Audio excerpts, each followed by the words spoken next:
Okay, good afternoon. Welcome back to Senate Education. We are transitioning now to looking at where things stand with ESSER funds. Dollars coming in from the federal government that this committee and appropriations will have some say over. I've also asked Brad James from the Agency of Education to come in on Friday, and Jeannie's working on this, to let us know what each school district is going to be receiving, so that senators know in their districts, have a sense of what the districts in their district will be looking at. And this might be and we'll have to talk to Ledge Council, but it was raised by Senator Lyons. Can we give some direction around these funds? Can we say, for example, as districts are receiving dollars, some are probably being directed in federal statute to go towards certain things, but there might be other ways for us to direct and use some of these funds. So with that, Ms. Parker and Mr. Perrault, thanks for coming in. Thanks for joining us, and the floor is yours. Wonderful. Thank you so much. For the record, this is Brianna Parker from the Joint Fiscal Office. And today we are going to be sharing with you about the federal dollars coming into the state.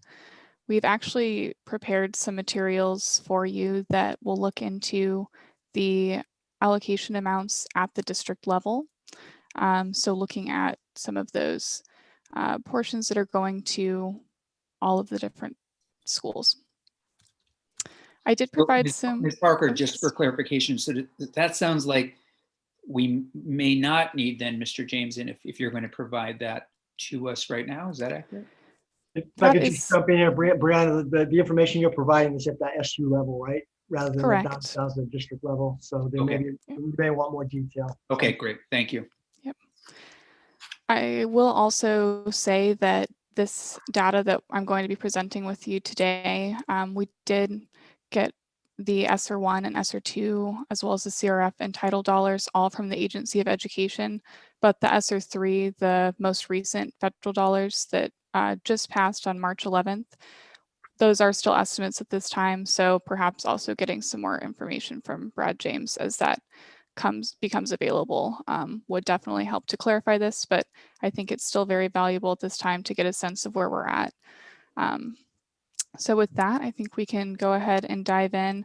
I did provide some materials that Jeannie, I believe, has posted, but I'm also happy to share my screen if that would be easy. Why don't you share your screen? Great. Thank you. All right, so here we have a look at the ESSER funds. And so, like I said, this is looking at the allocations that are going to the supervisory unions. So to put this into some context, this is about 90% of the total funding for ESSER. The remaining 10%. Ms. Parker, would you mind making that a little bit? Oops. Is that better? Can you do one more? It looks like you might be able to do the 50-year-old level so that I can see it. There we go. There we go. Perfect. Thank you. Great. Yes. So this is the 90% of the funding that is going to the supervisory unions. And there's another 10% that is going to the state allocation. So for things like the bill we just heard being discussed, H106, for example, would be using funding out of that other 10% that's at the discretion of the state. So as we can see here, the amounts for the different packages, the stimulus packages that came out, starting with ESSER 1, it was the smallest, coming in at a statewide total of about $28 million. ESSER 2 got a little bit bigger at about $114 million. And then this ESSER 3, which I'll reiterate again, is an estimate at this time, came in at a whopping $224 million. So definitely the most significant of the packages to date. And each of these have a few different parameters in regards to the dates that these are available. And so for the first ESSER 1, they will be available through September 30th of 2022, whereas both ESSER 2 and ESSER 3 have slightly longer timelines, reaching all the way out to September 30th of 2023. So an additional year on the latter two of those funds. Most of these are, in terms of how we can use these funds, these are all going to be at the school's discretion. And some of the allowable uses that is provided in the language of this bill is the funding can be used for anything from preparing schools for reopening, providing COVID-19 testing, upgrading projects, including improving air quality, and then, of course, addressing learning loss. And, you know, ESSER 1, ESSER 2, and ESSER 3 are all generally pretty flexible in the use of their funds. ESSER 3 has a few more kind of stipulations, including 20% of the funds must be reserved for learning loss. So there's a few more kind of benchmarks there that need to be addressed. We also see that kind of similar requirements. There's more of them for ESSER 3 on the state side as well. And so I think the way I'll transition into the next document I want to provide is just by saying— Hold on there, please. Ms. Go ahead. Any questions as it relates to this document? And I do. I have a question. Yes, please, Senator Perslick. On the uses, and I don't know if Ms. Parker has all this information, but we heard on their discussion about S100 that all the schools can use their ESSER money to provide the lunches, you know, free breakfast and lunches. Is that a direct use, or would they kind of have to, you know, use some other money for the lunches and then use the ESSER for that? That's more connected to like learning loss or something. Is that a clear question? That is a great question to ask. I would like to defer that to either Mark or Jim, if you guys have any information more specifically. I think that's actually falls into kind of a legal question to determine whether or not, you know, that would be an allowable use. ESSER does provide pretty significant flexibility. However, that's a great question to ask and something that we need to be really clear on going into using this funding. So I'm hearing my name next to a great question to ask, and I'm distracted by working on something else. So can you please repeat the question? Can the ESSER money be used to pay for the expanded free lunches that is called for in S100? Oh, And Mark is also here. I see he's unmuted. I don't know if you have an answer to that, Mark. Well, I was just going to jump in. I think as a threshold question, it has to be related to COVID-19. Is that right, Jim? it does. It does. It's interesting because COVID money has been used, obviously, for universal meals during the crisis. But I'm less sure about it being used going forward for that purpose. I have to get back to you as the answer. My understanding, though, from H100 is that the flood of ESSER 3 money coming into school districts, I think the thought behind that is that there will be enough money there for school districts to use to provide universal school meals without having to increase their budget for the next year or two. So in the short term, I think ESSER funds will be used for that purpose, or for not directed for that purpose, but there'll be enough money around for that purpose. But let me get back to you with a more concrete answer. Thank you for that. And I'll also be keeping a list of outstanding questions. Other questions for Ms. Parker on this document at this point? Ms. Parker, so if you would just be so kind as to, just to make sure everybody's on board, take us through each one of these lines each one of these columns that we're looking at. I think that would be helpful. So for example, the Addison Central School Union, They are receiving 28 million roughly, that's accurate, in these or they did in ESSER 1. They'll receive 114 in ESSER 2 and then 224 in ESSER 3? No, If you that's for actually look- everybody. Yes. One line down, Senator. So, so there is so they'll be receiving 403,000, a little over a million, and then 3 million. So the combined is right there. Help me then understand why there are differences. You know, what is this based on? This is based on poverty, etc. That's a great question. So the way that the funding is distributed is by using the Title I allocation. So that same formula that goes into Title I is going to determine what you receive for the ESSER 1, ESSER 2, and ESSER 3. And so just to remind everybody, Title I is another federal program that is a way to ensure high quality education for every child by providing extra help to students who need it the most. So for example, low-income family, they can, it's based on the percentage of those students in a supervisory union or school. And so using that same formula for the Title I funding, it will then be used for the ESSER 1, 2, and 3 distribution. Okay. So- Go ahead, Senator Lyons, please. Yeah, so it kind of sounds paradoxical, doesn't it, to require use of the funds for catching up with COVID-related issues, but at the same time, basing the funding on what's been going on prior to the pandemic. You may have a very affluent district that has significant problems. Could be some stress-related problems with kids, but that isn't being considered in the appropriation or the allocation of funding. So curious. If I could jump in, the allocation of the money is determined by the feds. So the state has no choice.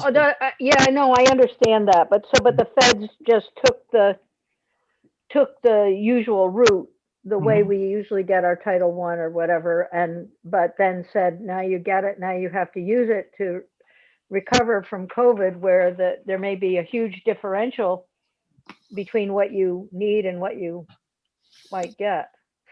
That's all. It's just thinking, sorry.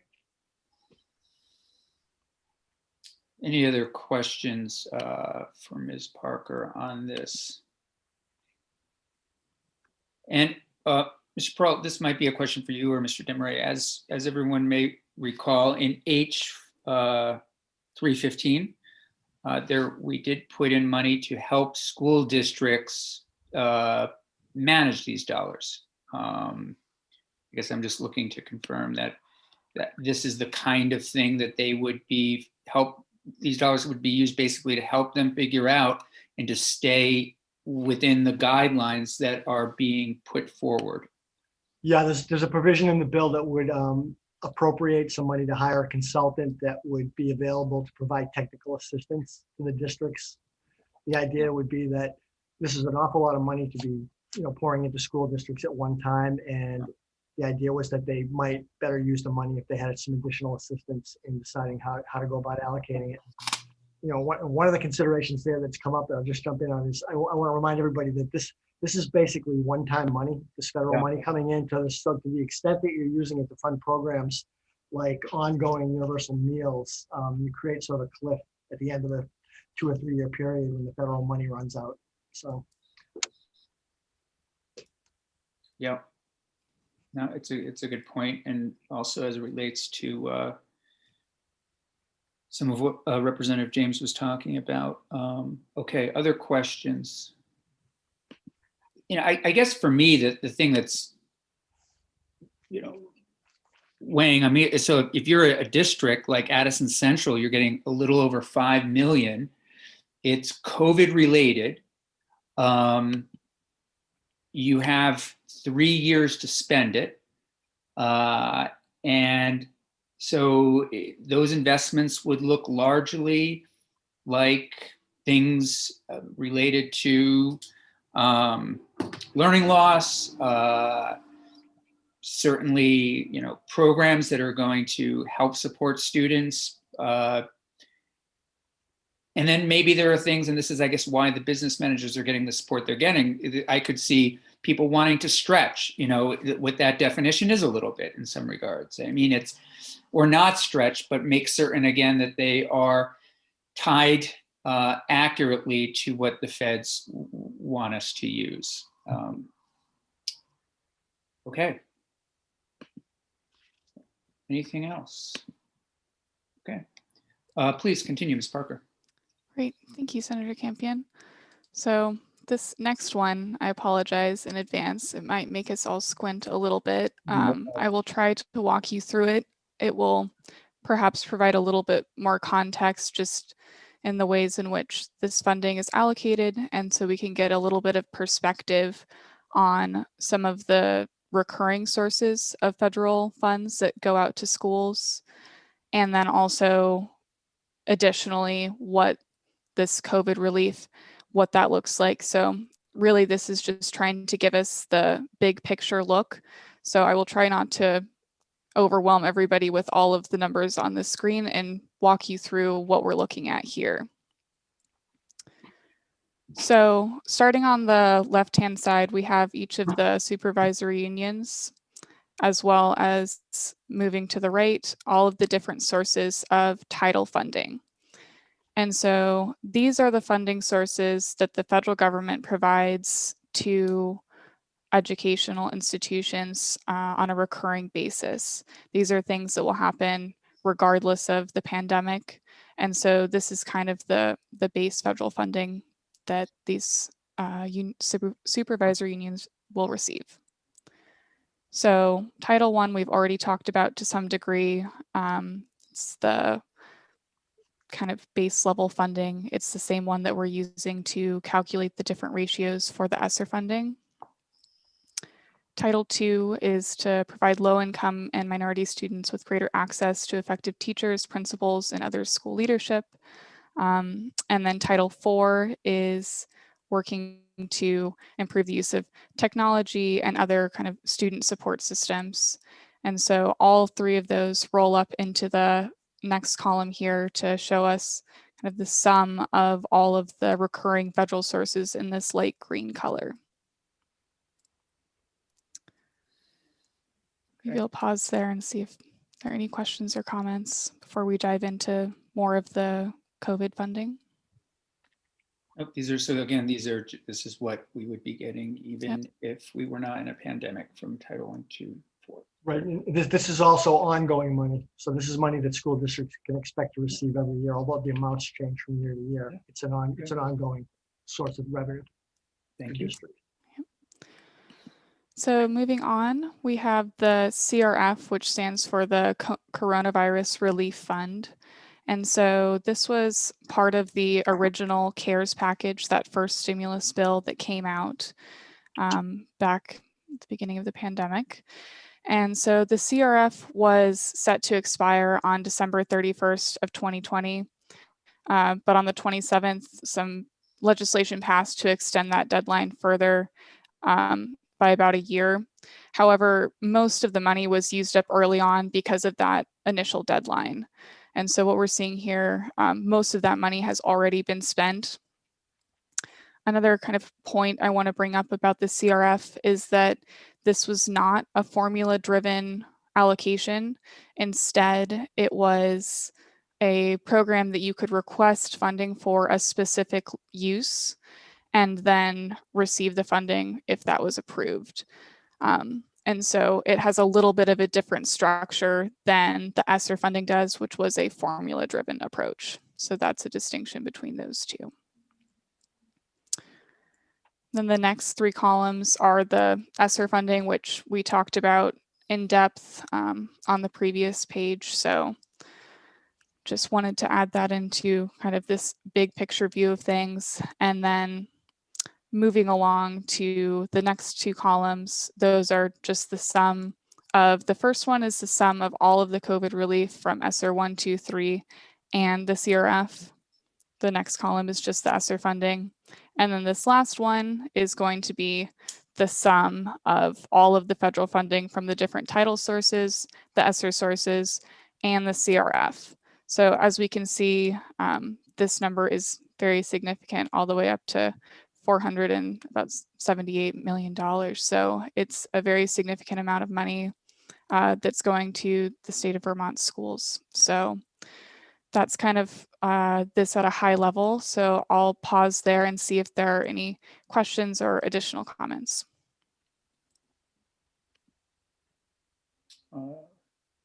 Can you share how the use of the federal dollars has been tracked for each district? I believe that would be a better question for the Agency of Education. So Yes, I think I'll hold off on commenting on that for now. Okay. Thank you. thank you. So just to clarify, I think it's a great question. You're wondering, what sort of report back districts have, just to confirm everybody crosses every T, dots every I. Okay. That's a great Well, question. it certainly has implications for future spending. Yeah. And, there's I guess there's the 10% that is the flexibility piece that we might be able to direct, but it would be interesting to know what the districts have seen as important and how they've utilized that funding. Just maybe Yes. to add that Please. there are significant reporting requirements for the use of all this money. It's subject to federal audit and clawback if it isn't used properly. So I think this is something that the Agency of Education will be able to answer for you. Thank you. Great question. Okay. Ms. Parker. Wonderful. All right, I have one more document to show all of you, and this is one that just kind of displays the data in a little bit of a different way. It's looking at how much this funding kind of comes out to for each of the supervisory unions on an equalized pupil basis. So just to kind of remind everyone, the equalized pupil is kind of the way that the state of Vermont uses education spending. So this is a weighted amount for each of the pupils. And so we wanted to display this in a way that would kind of put it into context so people could think about how much of an impact this is really having on students. So that's what this table is really trying to get at here. So to walk everyone through what we're looking at, starting on the left-hand side, once again, we have the supervisory unions, and then moving on to the equalized pupil count per SU, and then adding in the poverty ratio for context, and also then looking at the title funding, the ESSER and CRF, so all of that COVID money, and then finally looking at the total there. And so this, like I said, is just trying to kind of put it into context. So for reference, the last couple years, we've been looking at an equalized pupil spending of about $17,000. And so that can kind of just give us a benchmark for thinking about how much money is really going to an average student in the state of Vermont. Very helpful.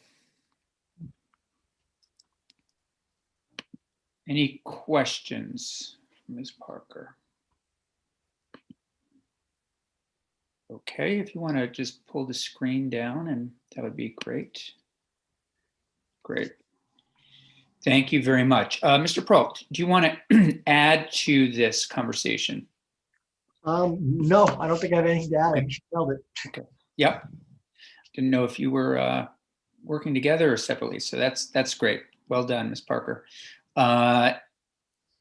So, again, it just begs the question, what are the things that we have some jurisdiction over, and what do we not have, some control over? And that, I think, is something we're going to be working with our friends in appropriations on. Just to give an example, I know that the University of Vermont has forwarded a proposal to us, And so this is outside of the scope of this conversation, but I suspect dollars are also coming in, and maybe we should get a sense of this from both of you, either now or later. What are the dollars that the legislature is going to have some say over with regard to higher education? I think the UVM proposal, and I believe they're coming in next week, is a proposal for them to do a number of different things. Puts on, I don't know the real details off the top of my head, but where would those kinds of dollars be coming from? Because I think we still would have, I suspect, as dollars are coming in, some will be directed to higher ed and others wouldn't be. So can one of you tell us a little bit about that? I can just jump in a little bit. I don't think we've tracked the higher ed stuff, but we've been Okay. mostly following K through 12. But as Brianna pointed out, there's a chunk of the money that's coming in that's reserved for the Agency of Education to hang on to. Yep. That's the pot of money that, for example, the contract and technical assistance will be paid for. So I think that you guys do have some role to play in determining how that money goes out. And we can probably get you the total. I don't have the totals in front of me. Do you, Brianna? On the SEA I do actually. Yeah, let me pull those up right now. So for the state agency for ESSER 1, it's $3.1 million. And of that, 1.5 million has already been spent. And then for ESSER 2, it is $12.7 million, and 3.5 million of that has already been spent. And then for ESSER 3, it is $28.5 million. None of that has been spent at the current time. And I will say also that ESSER 3 does have some more stipulations in regards to how it's spent. It's really more just a way to be mindful. There's still a lot of flexibility, but 5% must go to learning loss, 1% must go to the summer programs, another 1% must go to after school programming, and then another 0.5% goes to administrative costs. So those are just kind of some buckets or frameworks to put into the context of that, but there's still quite a lot of flexibility if you know how to spend it and allocate it right, you know? So that's very, very helpful. And we did get these numbers also from, or that specificity, that direction a little bit from the Agency of Education when Secretary French came in, but it's a good and important review because as we keep talking and reading and hearing from constituents, I just want us to be focused on, again, where our role lies in all of this. And it sounds like there's some real possibilities for us to do some work with AOE and our friends in appropriations. One confirmation question I guess I'm looking for an answer on is, we can't endow anything with these dollars. Is that accurate? We can't say we're going to do the fund for fifth grade initiatives and endow it with 10 million forever. I mean, that isn't considered spent money. Is that accurate? Maybe a question for Jeremy. That's a really good question. Mr. Desmarais, are you there? Yeah, I'm here. That goes to the question of there's a time frame for obligating funds, right? Okay. So you're talking about long-term.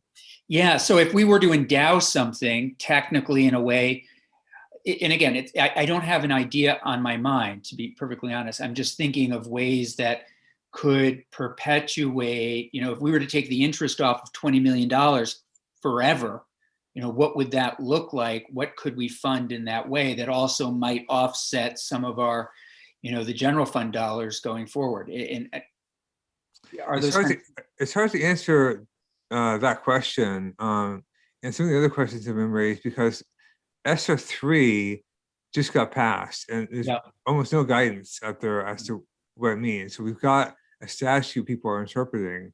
I haven't seen much guidance around this at all.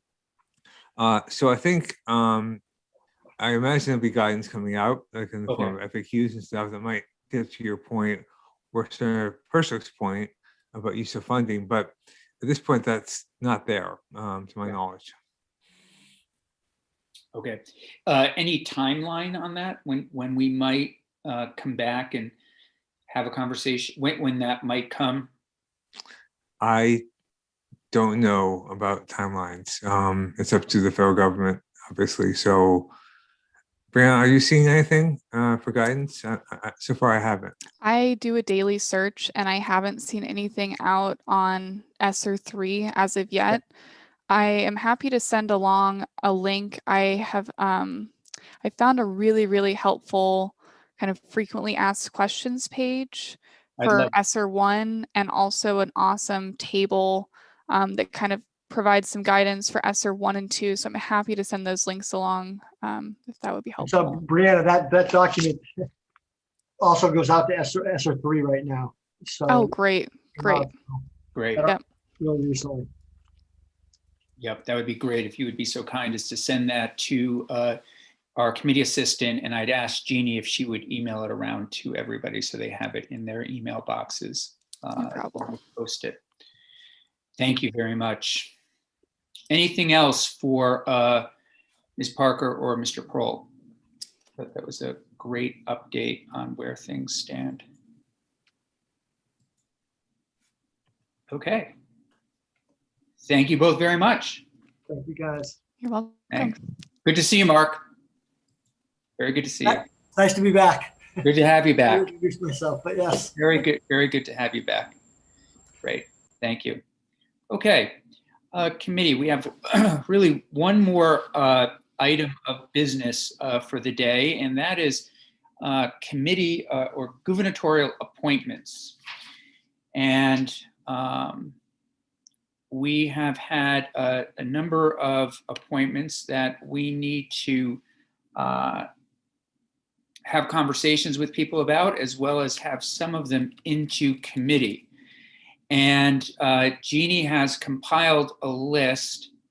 And so we will have Secretary French, of course, in to have a conversation with the secretary about, for new senators in particular, I don't know if you've gone through this already with your other committees, just an opportunity to have some questions answered. Let us know, basically why you're interested in continuing. If you are interested in continuing, tell us a little bit about some of your goals going forward.